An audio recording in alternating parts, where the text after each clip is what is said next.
ታውቂው የለም ወይ ደጅሽ መጥቼ የነገርኩሽን ብሶቴን ሁሉ እያካፈልኩሽ ያነባሁትን ድፍት ብዬ ናፍቄ ተስፋ ይንጋልኝ ብዬ ያልኩሽን ሁሉ መቼ ረሳሽው አንቺ እምዬ ያዘንኩት ሐዘን ሁሉ አንቺን እየተሰማሽ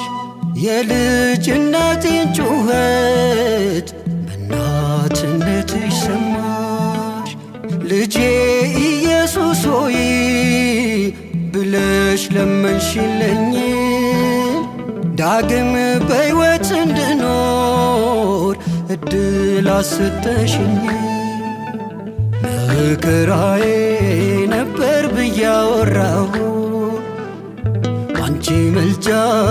ሐዘኔን ረሳሁት አያልፍም ብዬ